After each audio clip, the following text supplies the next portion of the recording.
Globalization is a worldwide economy in which resources and products move fairly freely across national borders. In other words, the making and buying and selling that goes on in the world is no longer limited to local economies, but economies are connected on a global scale. So let's think about whether globalization is a good or bad trend in the world. Globalization affects developed countries differently than developing countries. So let's look at an example. This circle represents a developed country. Inside of this developed country is a company. And this company has always operated in the developed country, which means its factories and workers are all there. But since technology and communication have improved, this company sees that it could move its operations to a developing country and pay lower wages and ship their products back to the developed country to sell.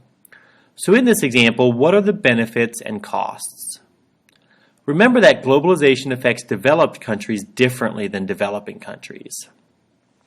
So for developed countries, globalization is bad for workers because when companies move their operations to a developing country, that means that workers are losing their jobs. But globalization is good for consumers in developed countries. When companies move their factories to developing countries, they can pay workers low wages, which means they can sell their products at lower prices.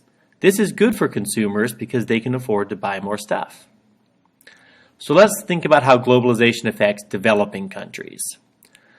Globalization is good for workers in developing countries. It creates more jobs so that people in poverty are able to earn money and support their families.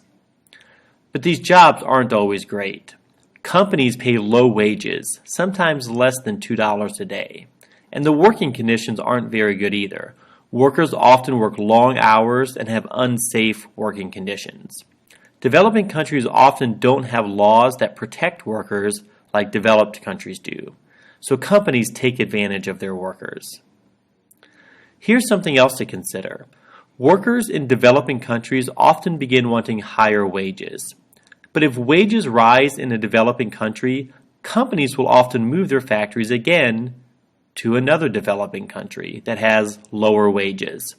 So some developing countries are actually competing to have the lowest wages for their workers because they know more companies will come to their country if they have the lowest wage. This makes it very difficult for poor workers in developing countries to earn good wages.